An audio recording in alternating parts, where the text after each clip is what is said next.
Hello, good morning, good afternoon, and good evening. How are you all?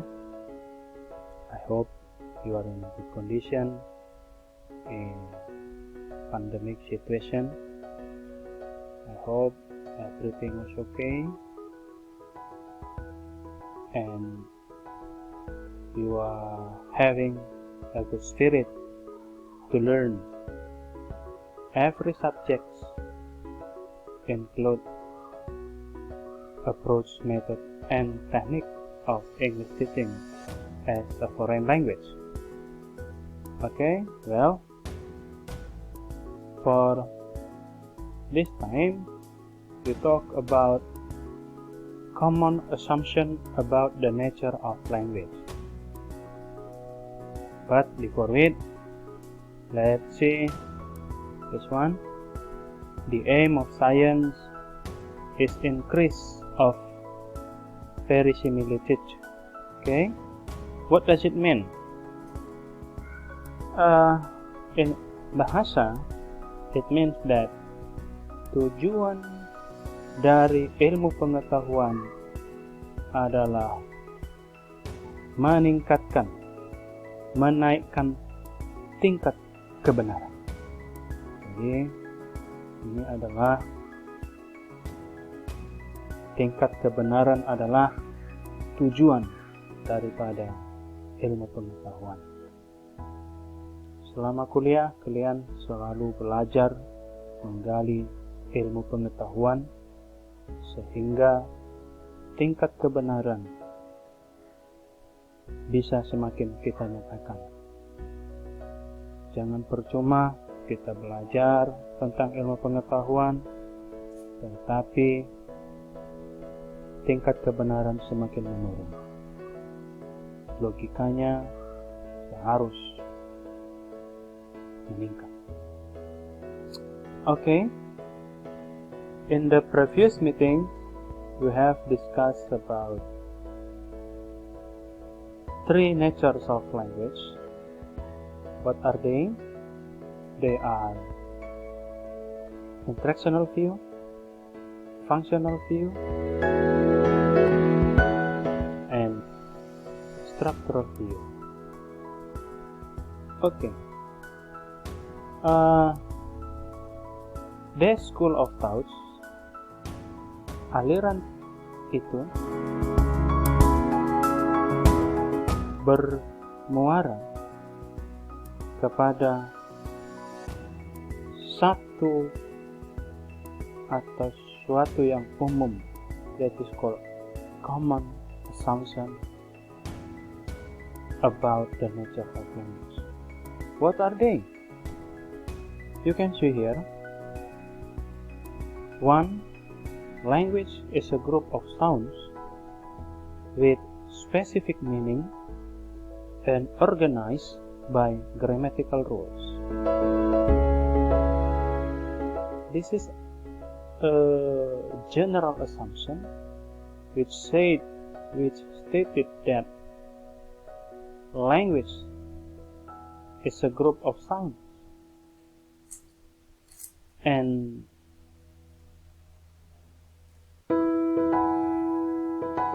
the sound also, or language also, is organized by grammatical rules.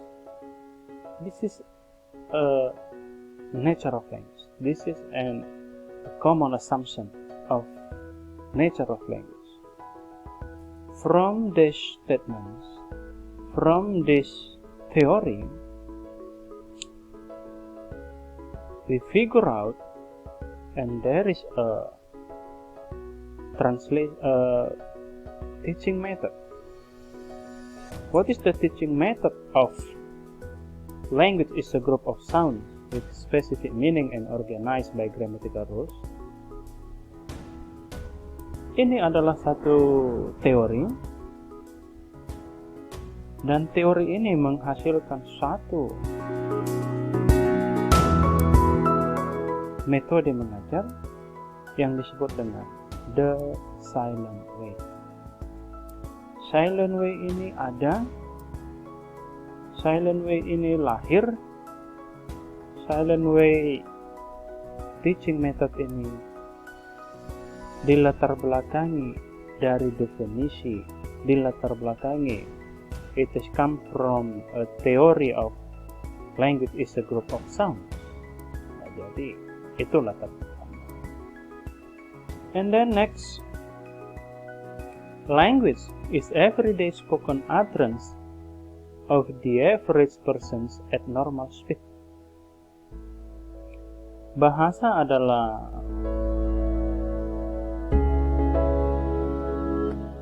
bahasa sehari-hari. Language is everyday spoken. Bahasa itu adalah bahasa keseharian yang disampaikan dalam kecepatan yang normal. Oke, ini adalah suatu teori dari bahasa. It is a theory of language. It is the nature of language. Sehingga dari teori tersebut melahirkan satu teaching method yang disebut dengan audiolingual. Audiolingual method adalah metode yang lebih mengutamakan audio dalam in normal speed. Jadi latar belakang audiolingual method ini bersumber dari teori language is everyday spoken utterance dan seterusnya. Next, language is a system for the expression of meaning.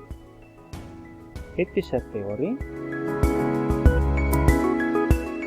di mana teorinya mengatakan language is a system for the expression of meaning. Bahasa adalah suatu sistem dalam menyampaikan makna, dalam mengutarakan maksud, dalam mengutarakan makna ya. Nah, language is a system. Language is a system di sini tentu dari teori tersebut lebih mengesampingkan aspek struktur and grammatical,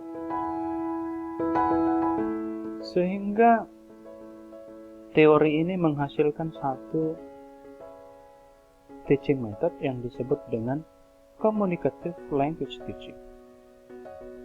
Communicative language teaching atau yang sering disebut dengan CLT lebih mengutamakan komunikatifnya, lebih mengutamakan expressionnya dan mengesampingkan grammar. Ya. Jadi dalam hal mengajar communicative language teaching ini, tentu tujuan kita menggunakan metode ini adalah untuk tujuan mengajar speaking. Dalam mengajar speaking, tentu kita lebih mengutamakan speakingnya daripada aspek language element yang lain, seperti structure, grammar, dan pronunciation. Kita lebih mengutamakan, guru lebih mengutamakan speakingnya. You let them speak. Izinkan mereka berbicara. You let them tell everything. Izinkan mereka berbicara apapun itu. Even they make a mistake, they make a mistaken in pronunciation aspect, grammar, also vocabulary, no problem. In bahasa Batak say marpasir-pasir, no problem. That's okay. Just go on. After that, after the student speak, you can correct them. Ya. Dalam mengkoreksi aspek elemen itu ada 3 cara. 2 cara. Yang pertama, you let them speak. biarkan dulu dia berbicara dengan kamu menuliskan catatan-catatan bagian aspek kelemahan siswa, atau dengan cara yang kedua, dengan cara menyela ketika dia mengucapkan sesuatu bahasa dengan pronunciation yang tidak tepat. You can stop, interrupt, and then you can give the best pronunciation. Okay, itu adalah cara. Next assumption is language is a set of grammatical rules and language consists of language chunks. Language is a set of grammatical rules and consists of a language chunks. Dari aspek ini bisa kita lihat dari definisinya, dari definisi atau dari teori, lebih mengutamakan language is a set of grammatical rules, lebih mengutamakan grammatical rules, lebih mengutamakan aspek grammatical rules, and language consists of language chunks. Maka dari definisi itu, dari teori ini, lahirlah satu metode mengajar yang disebut dengan total cycle responses. What is total cycle responses? Apa itu total cycle response? Total cycle response itu adalah pengajaran bahasa dengan menggunakan fisik tubuh secara keseluruhan, total. Ya. Untuk lebih jelasnya, ada di buku Diana Larsen, saya sudah share pada pertemuan 3, silakan dipelajari. Nah, ini dia contoh daripada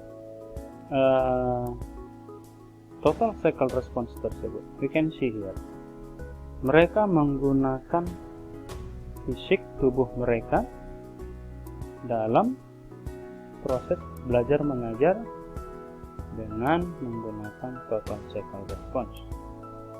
Barangkali si guru ini yang ada duduk di tengah ini, si guru ini yang ada di tengah, mungkin ya saya prediksi dia mengatakan point to the door, tunjuk pintu. Akhirnya mereka menggunakan seluruh indera atau seluruh tubuh yang bisa menunjukkan ke pintu. Point to the door, mereka tunjukkan pintu, sepertinya pintu lah. Point to the window, mereka ada jendela di belakang, maka mereka akan point to the window. Atau mungkin juga si guru akan mengatakan touch your hair, touch your hair, sentuh rambut masing-masing. Nah, so this is the example of total cycle response method. Dan total cycle response method ini lahir ada akibat dari definisi language is a set of grammatical rules and language consists of language chunks. Total cycle response itu ada karena latar belakang. Jadi semua metode seperti yang ada pada nomor 2 di buku Diana Larsen ini memiliki latar belakang. They have a background. Mereka ada karena nature of language. Metode-metode ini ada karena teori daripada bahasa itu apa. Okay, I think that's all. Dan saya harap kalian pelajari masing-masing metode nomor 2 sampai 11 ini ada karena apa. Mereka ini ada, metode ini ada karena teorinya bagaimana. Oke, selamat belajar, selamat mencari tahu. Goodbye, see you next time.